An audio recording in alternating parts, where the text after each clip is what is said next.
I've been told that my video needs more fun, goofy sound effects, so...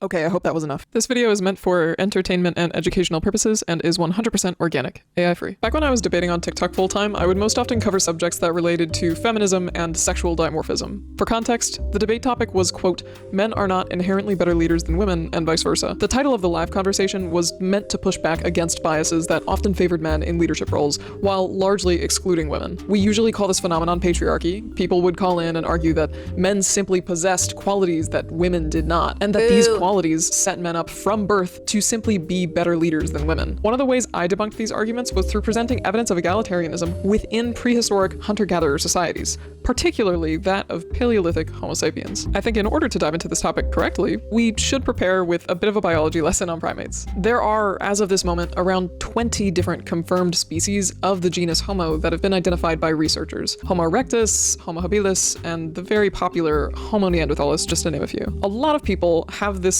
really interesting concept in their head of a very popular graphic made about evolution, where an ape-like figure faces sideways, walking straight, eventually after many millions of years turning into a modern man. This is not great. Eventually after many millions of years turning into a modern man. Love. Man, this is not how evolution worked at all. I cringe sometimes when people speak about the missing link as if human evolution was one long chain. In reality, it's more like a massive, forever growing family tree. There were multiple species of human all walking around the earth at overlapping points in time. Within the last 300,000 years, several humans. Some of my favorite posts are telling you like what was happening at the same time that something else was happening, because I think sometimes we learn history like it's linear, like first Jesus came, then the pyramids came, and then this came and this came, as if things weren't happening like at the same time. And that's sort of even our own, like that's very macro thinking, but even micro thinking, like it's kind of like you're aging, but you think your nieces and nephews aren't. It's like, you know, at the same time you're growing and learning, you know, other people are growing and learning, and the history is happening where you are and history is happening where other people are. And so it is kind of about decentering yourself as like the center, to allow yourself to understand that like many things are happening at the same time.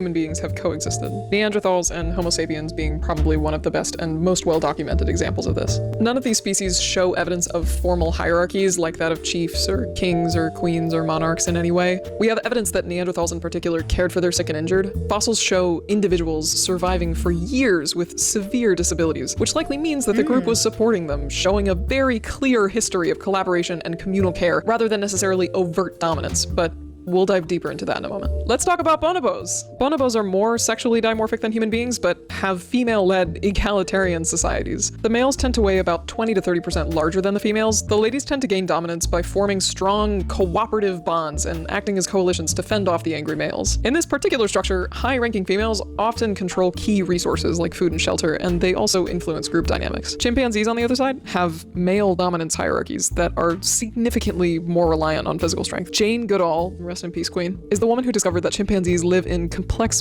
I mean, rest in peace, white woman who got celebrity status when she was funded by people and took all the credit away from the indigenous and local people who lived in the places that she ventured into.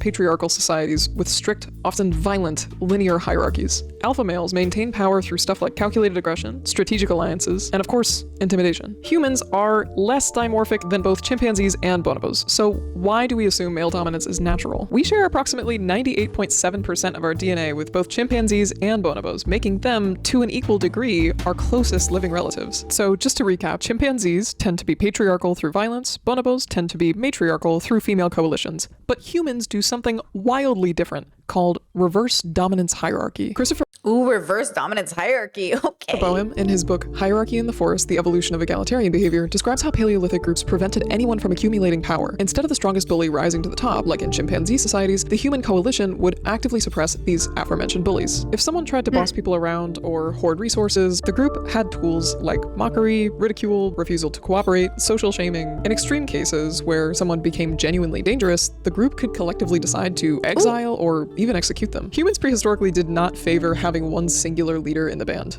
Large decisions were generally made by consensus. If the group needed to figure out where the best place to find ripe fruit was, or what time of day would be optimal to burn down a neighboring forest, those discussions happened collectively. Someone with expertise, someone who knew the trails, the seasonal patterns, where the fruit trees were, might have had influence in that moment, but they couldn't command. I want to note here that a formal hierarchy did not exist until the Neolithic era, after the agricultural revolution. For the vast majority of human existence, Paleolithic groups had no formal leaders at all. Let me draw this out with a hypothetical really quick. Let's take Grug. He's big, he's tough, he's full of ideas. After being particularly proud of a successful hunt, he's decided that he wanted to take the best cut of meat for himself. It's my kill, he thinks to himself, sitting on his rock, eating the best of the meat. The group initially does not engage in conflict. Grug is a big dude, but the next morning, when Grug wakes up, nobody shares their food with him. He tried to join the day's hunting party later on, and people suddenly had other plans. When he speaks, no one looks up. Grug is being socially erased. But Grug should not care about this, says the third party. Grug is a big tough guy, and a big tough guy takes what he wants. Except big tough guys cannot survive alone. In many ways, social isolation or erasure in the Paleolithic era was akin to a death sentence. Grug is so weak, says the even tougher and bigger third party. I would just force everyone to cooperate with me by threatening them with physical violence and carrying through with said physical violence if they did not comply. All right then, bigger tougher guy, let's call you Hot Pepper. Hot Pepper is genuinely dangerous.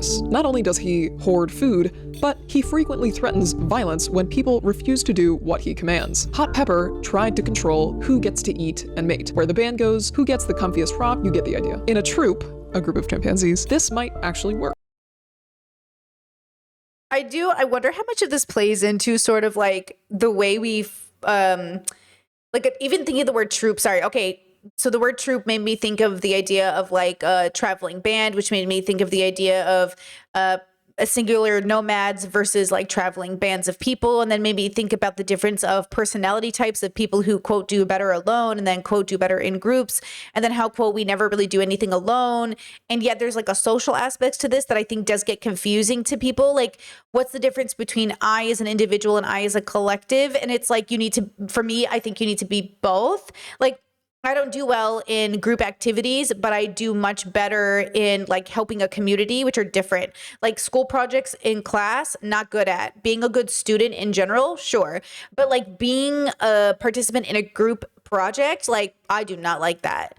Okay. And it might be autism, it might be anything else, but I think that's the part where people get confused is like society is a group project we're all working on, but it's not the same kind of group project that you feel the pressure on the micro level, because you don't have to feel it as much if you just do what I call the basics, right? Like be like kind when you walk around, be nice to people, like don't drive crazy, do the basics and it will go a huge long way. But I think people confuse that with the pressure of like doing like intimate group projects. And then they're like, I don't want to do that. I don't want to do it. And so there's a lot at play here that I do find interesting about that idea of like working together versus not. And then when I made a video about a while back about the wolves misconception about alpha in the wolf study that was done, and how those wolves were in captivity, but wild wolves in nature have more of a parent hierarchy and less of a alpha hierarchy. And just thinking about that. And then later in stream, we're going to actually talk about this in terms of like dating people and having gender expectations in romantic relationships. This plays into all of this. Like, how many misogynistic men have you heard on the internet say like, I'm the alpha, or say things like, oh, well, it just makes sense for the man to lead. And it comes from a misunderstanding of the science in a big way. So even chat, I see you chat talking about like growing up or being educated in a Christian school. And even I was taught, because I was raised in a Catholic homeschooling troop, and then I went to public school. The way they taught us history, the way they taught us like science, the way they taught us how things happened, it's so inaccurate that it's actually kind of funny. Like some of it is accurate, but in the same way that it's accurate that Abraham Lincoln freed the slaves, where it's like, okay, we know that's not exactly true.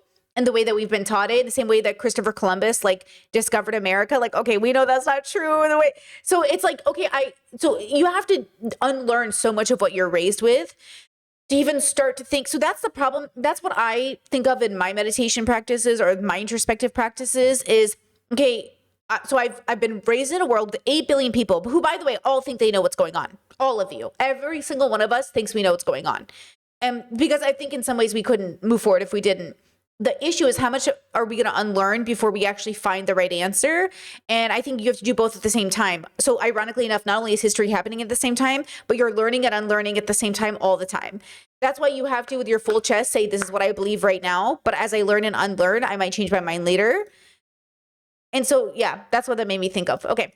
But this is not a troop. This is a group of humans. Ooh, not a troop, it's a group. There are 29 other people in the band who all possess weapons, and inevitably, after deciding a good life is better than a worse one, coordinate to overthrow Hot Pepper. One night, while Hot Pepper is asleep, the group makes a decision. That morning, he's gone. They may have exiled him or killed him. Bohem documents cases of both happening in the ethnographic record. It's a dark day, but it's a necessary one to get the ultimate message across. We will not be ruled. What does a cave woman look like in your head? Is she carrying anything? Where is she? What is she doing? If your answer was anything along the lines of holding a baby on her hip, staying near camp, and gathering berries, you are likely part of the majority of people who have been fed the biggest, most popular lie that we call Man the Hunter. The Man the Hunter Symposium was a sort of conference held in 1966 at the University of Chicago that gathered a group of anthropologists to discuss human evolution. The symposium's core argument was that hunting large game was the defining human behavior that separated us from all the other primate species. They claimed that it's what made us smart and creative and capable. Because the assumption was that only men hunted, their conclusion was that male behavior specifically drove human evolution forward. The conference proceedings were unfortunately published in a book in 1968, quickly becoming the dominant framework in anthropology for many decades, often even bleeding into modern conversation about our Paleolithic ancestry. Museums based their exhibits around it, textbooks taught it as fact, and it shaped everything. But they literally had evidence at the symposium that contradicted their own thesis. Richard B. Lee, one of the organizers, presented data showing that in contemporary foraging societies, gathered plant foods made up about 60 to 80% of their diets. Hunting contributed less, but they doubled down on hunting as the master behavior pattern of the human species, leaving women's labor to be briefly mentioned and referred to as support work. Gathering was viewed as an unskilled, simple, almost mindless behavior that anyone could do with a baby on their hip. The ideology behind it tragically became the foundation for decades of bad science about gender and human evolution. When we reference gathering, for some reason, many people have this concept of a woman very delicately picking berries on a clearly lined path in the forest. It's just so strange. Gathering required a generational, encyclopedic amount of knowledge of hundreds. That's actually like that part about, no offense, and please, I'm not attacking anybody, but some of you really think you can just go out here and forage. Like, some people really are just like, I'm going to get lost in a forest and eat whatever berry I think is edible. Did we not read Into the Wild? Did we not all see the movie? You know what I mean? That's how he died. He basically kept eating the wrong fucking berries. Like, everyone just is misunderstanding how educated these populations were, how educated our ancestors had to be to know what to eat. Like, it's just like we take it for granted. We genuinely take it for granted. You know what this reminds me of? So you know how Indiana's been sick and I keep a lot of dried flowers around the house? Well, I had the epiphany, I think after watching a TikTok where I was like, oh, am I poisoning my cat? Because of course we're looking for the source of her illness, which it looks like it might just be a heart issue, which is not great. But I was like, oh my God, what flowers are in the house? Oh, I just saw a TikTok of a man this morning who said he was in to get a heart replacement because he had 62 plants in his house. And apparently the plants were poisoning him. Like, we don't think about, like, these things are living things in our homes. And like, some of them are poisonous to us, or some of them are poisonous to our animals. And so again, when we have these conversations, I think we just take for granted that's why I'm like amazed at human beings. Like, I'm amazed at animals in general. Like, we did so much to get here, regardless of like all of like we did so much to get here. And I think we just take it for granted because we're living in the most modern time with the most modern conveniences. And like, great, love that. But oh my gosh, what we take for granted about safe. That's why Trump is so scary as a president, because he's taking away so many of those safety measures that were put in place in the first place so we wouldn't get sick when we ate food. Like, this is the irony of our ancestors knowing what to eat so we would be able to eat during the winter and fall and all these things. And then here comes Trump taking away all those safety measures, and now people are getting sick. And I'm like, oh my God. Like, they're here for a reason. Like, ironically enough, did you hear that all the time growing up from conservatives? The world is the way for a reason. Okay, it's funny that you guys don't think that when it comes to medicine. It's interesting how that doesn't apply when it comes to not letting people ingest raw meat or like raw milk or not getting vaccines. of plant species. Is this mushroom going to make me have nightmares, or will it simply pair well with my fish? Has the fig tree I saw 2 weeks ago started to bear fruit, or should I wait a few more days before making the trip out there to pick some? Can I just say, this is why, as much as I'd love to have plant autism, I don't, because I know it's easy for some of you, and I love that for your brains, but learning all about plants and how to take care of them and how to is such an exhausting prospect for my brain. I just absolutely shut down, because to me, it is such a big deal. To me, it's like learning a language, and you know how bad I am at learning languages. You know what I mean? And I just think people take it for granted because they see Pinterest or they see people with, guys, do you know, sorry, I'm going to pull the curtain on social media. So many of the influencers you love who are plant influencers are buying new plants every week and throwing them out because they make so much money on their social media, they can afford to, and then they write it off for the government because it's a write-off for work. Some of those people are absolutely not actually, okay? I'll take it a step further. Back in the day, I used to have fake plants behind me, and I look for fake plants now because I'm low sploons, I'm disabled. It's just easier for me to have fake plants in the house. And I used to have fake plants in my house and real ones, but I used to have a lot of fake ones. And there was a person who would comment on my videos like, guys, those are fake plants. She's a fake. And I'm like, okay, first of all, no need to shame. And second of all, ableist. And third of all, rude. Like, I wasn't trying to fake that they were real. If you had asked me, I would have been like, yeah, they're obviously fake, bro. I never water them and they stay the same color year round. Like, yeah, they're fake. But that's what I'm saying. Like, you can't have anything nice in the world because either people think you're scamming or whatever else. And this is why you got to ignore people sometimes. But this is, people don't think about, like, but it's because they're probably to their credit, they're probably used to people faking on purpose to manipulate you, because plant aesthetic was very big at some point, and it still kind of is in certain bubbles. But anyways, just some thoughts. Informed, well-trained gatherer can feed more people for longer periods of time than the most skilled hunter. Not to say that women did not hunt or that men did not gather, they did, but we'll get into hunting in a moment. That meat that you caught yesterday will unfortunately make everyone sick when it spoils next week, but the quinoa I harvested 5 weeks ago is ready to cook and consume whenever. Oh my god, now my child is sick. Well, I know a spot that has penicillin mold that I can make her chew on that will stop the infection. There are real examples of that, by the way. There's a DNA analysis of 50,000-year-old dental plaque from Neanderthals in the El Cedron cave that revealed traces of penicillin mold, which produces the natural antibiotic penicillin. Really neat stuff. If you wanted to be a useful member of your band 100,000 years ago, it doesn't hurt for you to know how to hunt, but it's crucial for you to know stuff like planting routes, seasonal changes, how to use digging and... Into the Wild, that's literally also why he died, because he went in the winter and got onto that school bus, and the snow had melted around, and then he was stuck on this island with rushing water and he couldn't get out. Because he just literally white manned his way into the wild and thought, I'm going to go find myself. Well, you did, homie.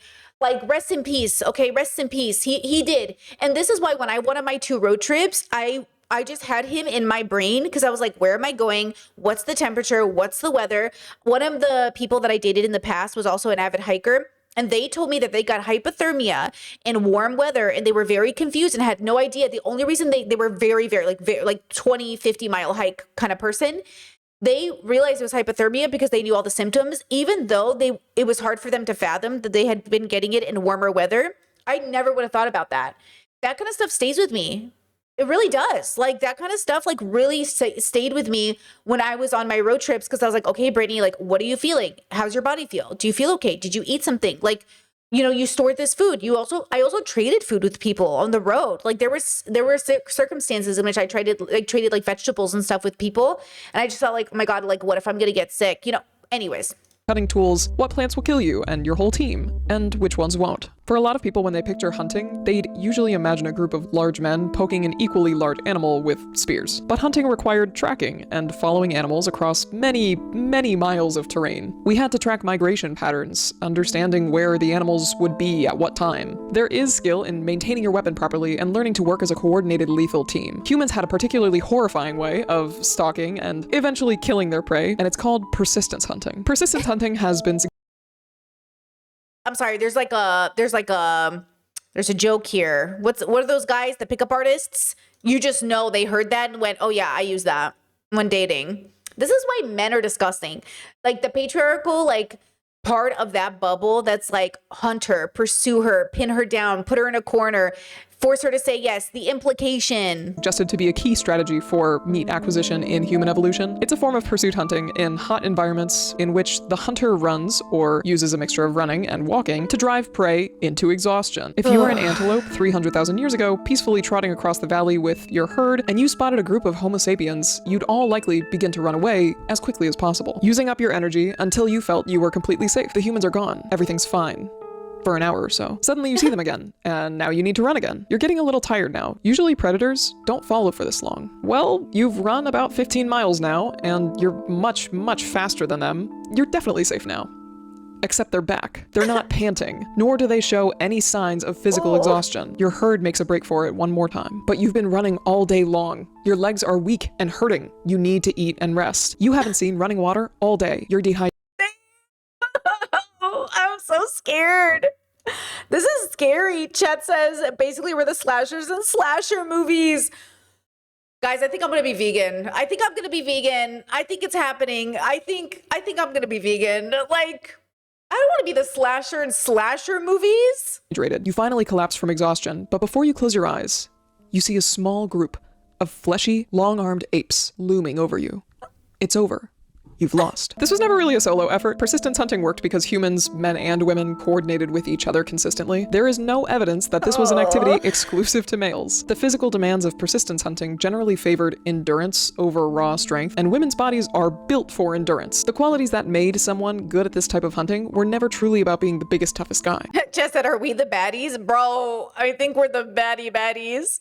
Oh, I feel so bad. They were always about stamina, coordination, and the ability to keep moving for hours without overheating. If you send one strong guy out alone, he might get lucky every once in a while. But sending a coordinated group with good endurance, you could eat meat regularly. Of course, our ancestors chose the most efficient strategy. So we've covered hunting and gathering. Now I want to focus on what women actually did all those thousands of years ago. Really, it's not too different from what men did. We have evidence of female hunters all across the world. They've been dug up and found with big game hunting tools and injuries that suggest that they were out hunting almost as much as men were. One of the most notable instances we have is that of the teenage hunter from Wilamaya Pacha, roughly 500 kilometers away from Machu Picchu. She was identified to be a 17 to 19-year-old big game hunter, and after initially being assumed to be male, osteological bones, proteomic proteins expressed by a genome, and isotopic analysis indicated that this early hunter was a young adult female who subsisted on terrestrial plants and animals, particularly hunting big game like vicuña, which is basically an alpaca who can survive in the extreme climates of the Andean highlands. When she was found, people began to look around at other sites in the Americas to see if they had possibly mistaken other remains as male. And they had. Almost half of big game hunters' skeletons were identified to be female. For a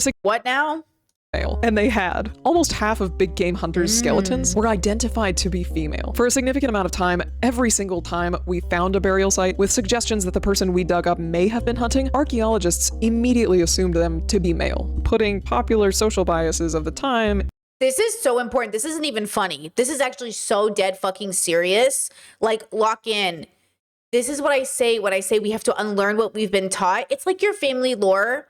Have your parents ever told you a story about your family lore and then you grow up and your older cousins actually tell you the real tea and you're like, this is what I want you to understand about life itself, is that like the way we tell a story is biased with prejudice. We have to understand who's telling us the story. We have to understand even how we tell ourselves the story.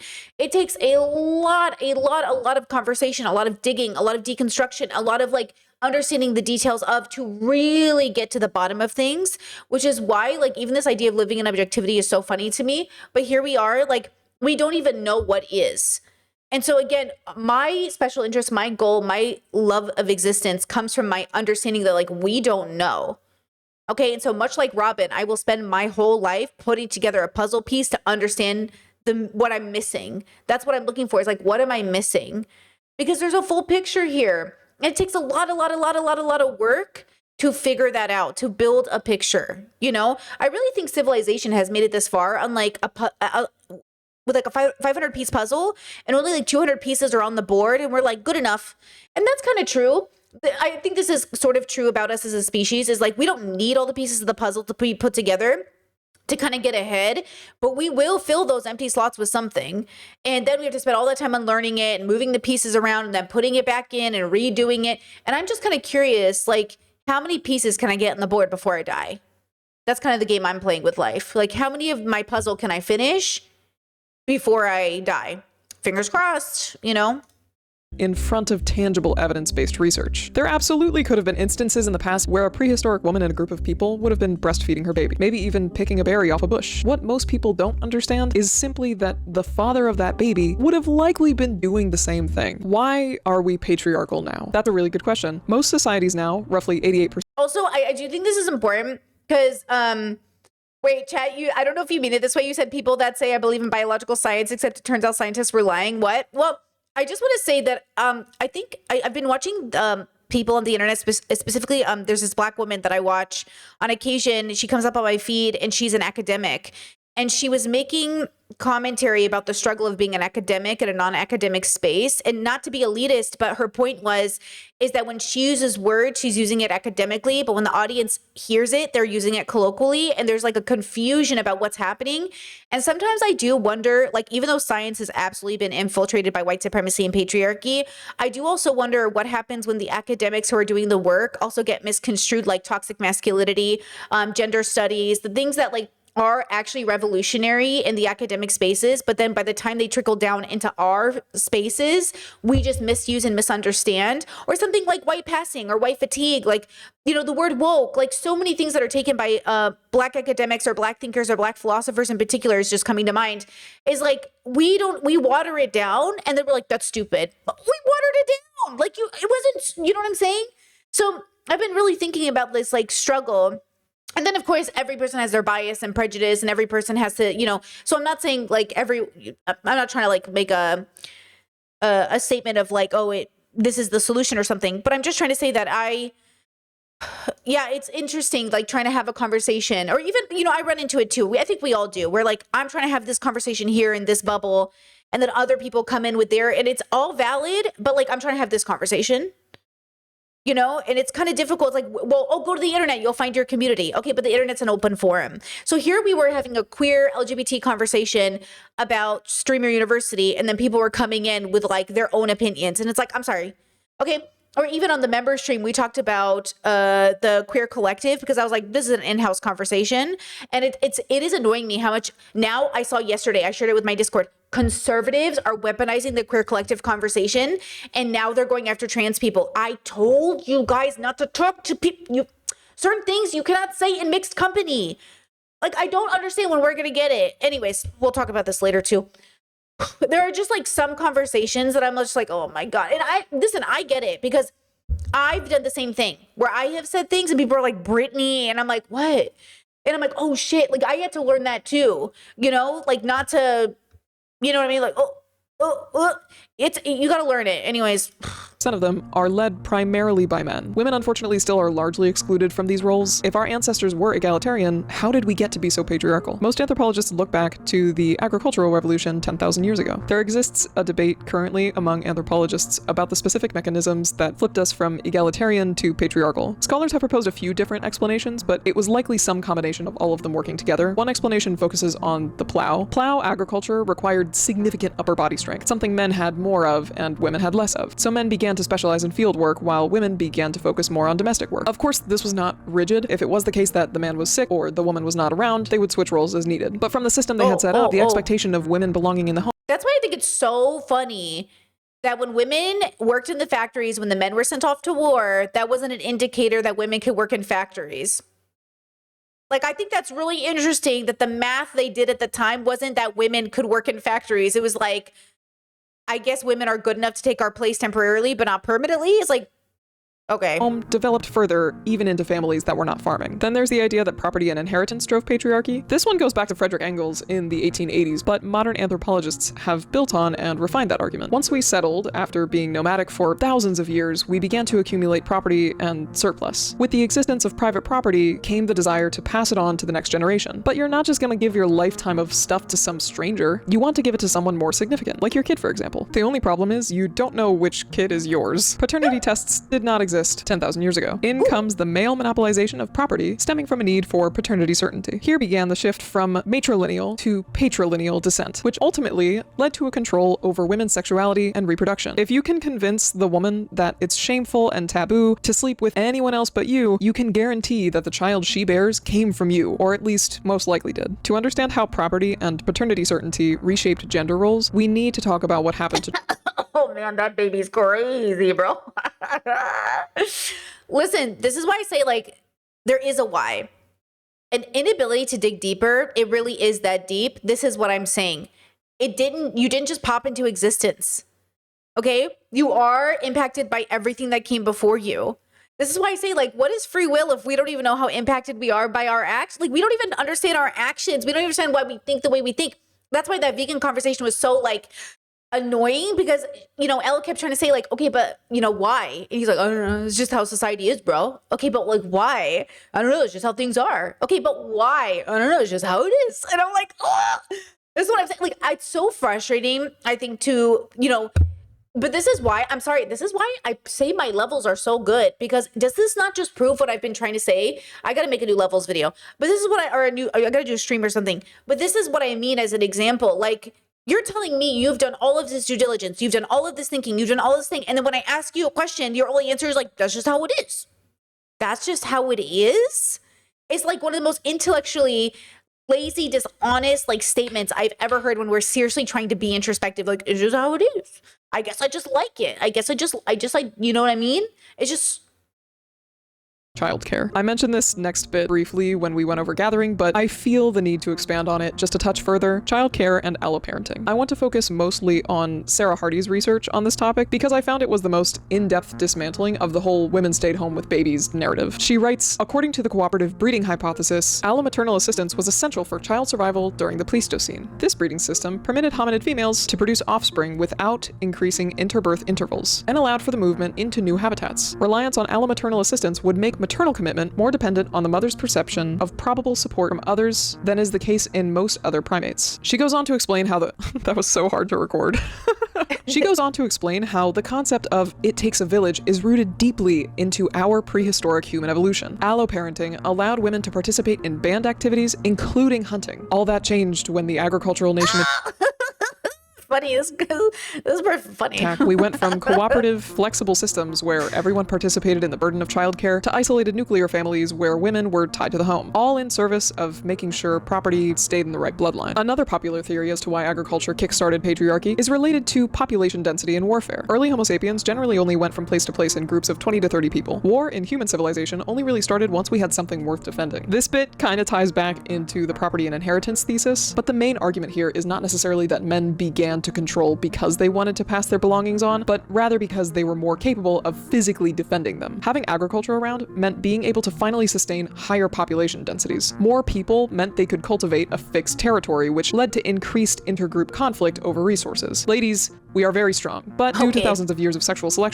Yo, I'm not gonna play. When I call, every time I see this girl, I go, mommy, Dami. And then somebody in my chat, I got some rad femmes in my chat. God bless you, girls, okay?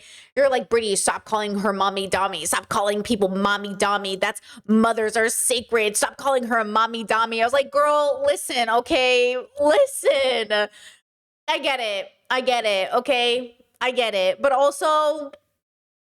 and intrasexual competition, males tend to be about 6 times stronger than women. While we are able to keep up with them for endurance hunting, combat without the use of weaponry tends to favor men. This skill was far more useful for guarding the food, the buildings, and possibly even the women, which, if the theory of property and inheritance is correct, were also at the time seen as property. Military prowess became a pathway to political power in this thesis. Theory number 4 ties back into caloric surplus and specialization. Let me know if you can guess the theme of the Greybles at the end of the video. Agriculture produced a food surplus for the first time ever, as discussed in previous theories, which freed up some people from food production. You don't want to work the land all your life? Well, you can let someone know how much wheat they can get for 2 dozen eggs. Now all of a sudden we have bankers, priests, administrators, and directors of first impressions. We have it all in our civilized society. Those roles were monopolized by men, and therefore went on to formalize male authority. I have to be honest, this is one of the weaker theories, mainly due to the fact that there is some circular reasoning happening within it. Men held power, so powerful new roles went to men, but they're not able to explain why the the role of a banker would go to a man in the first place. Not my favorite, so we won't spend any more time on it. We've been egalitarian for about 95% of our existence on this earth. For the most part, we did not have formal leadership established until about 13,000 to 10,000 years ago. Before then, we all hunted, we all gathered, we all raised the babies. We have established and observable evidence of this all across the world now. The concept of men leading and women following is not and has never truly been biological. So the next time you hear someone tell you that they would never vote for a woman, think back to a time before the last 5% of human history and ask yourself if that sentiment still feels correct. Thank you for listening. All of the sources I used in this video will be available for you to check out in the description below. And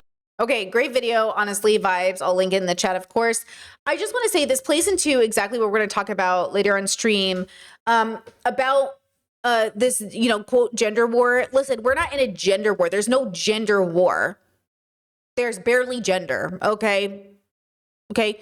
So again, when we're having these conversations, all there is dominance and hierarchy. All there is an attempt for conquering. And the question is, why have we built a society that promotes this ethical stance as good for the rest of the world when it only benefits the few?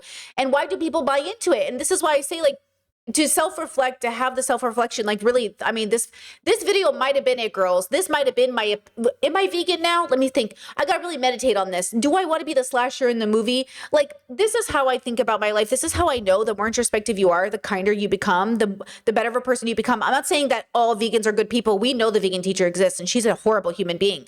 We know horrible human beings are vegan. So that's not what I'm saying. I'm not saying if you're vegan, you've already done all this work. You can be a bad person and a vegan. We know that. I'm saying along the journey of introspecting, becoming a better person, being a kinder person, being a nice, you know, I do think naturally some things fall into place, right? I remember one time I was really critical of a person on the internet and somebody was like, Brittany, this person's been vegan and you just discovered plant-based eating. Okay, and like, again, when we make these claims, like, oh, if you're a vegan, you're a good person, it's taking away all the other things that are going on in your life. You can be a vegan and a white supremacist. So what good is this? It's like being anti-Trump. Girly, you can be anti-Trump and be Nick Fuentes. So what's the point of all this? What is this? What is this thing that we're not doing? Because we think linearly, we think, oh, if you're anti-Trump and pro-gay, you must be then this. No. Like, these are some facets. That's why you'll get conservatives that are like, oh, I'm like anti-big government. So all of a sudden gay people can legally get civilly unionized or something. Or you'll have like a vegan who's also a racist. Or you'll have, you know, a person who recycles but brags about, like, I don't know, funding wars. I don't know. The whole point is, you get what I'm saying. All of this to say, regardless of how you come to your conclusions, it's a never-ending experience to deconstruct, think it through, and really come to conclusions. Again, even the word deconstruction, I've been seeing it so much more lately. Have you? Oh my God, girl, I feel like I was using it a lot in my work from a philosophical perspective, and all of a sudden, it just became like everybody was using this word, deconstruction, deconstruction. And I'm like, okay, there's deconstructing from religion, which is different than philosophically deconstructing. These are two different things. I am using it in a philosophical sense to deconstruct, take it apart, understand the details of a scientific sense. And then there's sort of the deconstruction from religion, meaning to pull away, to dismantle, to, you know, I deconstructed away. I had the realization. I started to explore myself out of religion. I mean, you need both in good introspection and good extrospection. Okay. But when we have these conversations, whether it's engaging with history or using evolutionary biology in your conversation, or whatever talking point you're using to push your narrative, make sure you understand and have the humility to understand, like, you don't know what you're talking about. And if you don't know what you're talking about, be very careful about the prescriptions you make, which is why, as a principled stance, I do not prescribe.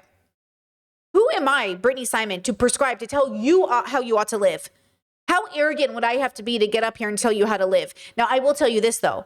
If you come to me and say, Brittany, how do I become vegan? Oh, I could tell you that. How do I become Catholic? Well, I could tell you that. If you ask me, how do I do this? Well, I could tell you that. But I'm not telling you to do it. I'm just telling you, this is how you do it. And I think there's a difference here. It takes a very special, usually conservative arrogance to make a prescription. Now, that's not to say that progressives or leftists don't make prescriptions. They absolutely do. Okay? But that's the problem. Okay? Chad says this is not what deconstruction refers to within philosophy. It is a specific philosophical tradition from the 20th century. It doesn't mean when you take things apart. Okay. Philosophical deconstruction is a type of philosophical framework of deconstruction, which is different from the actual activity of deconstructing as a verb.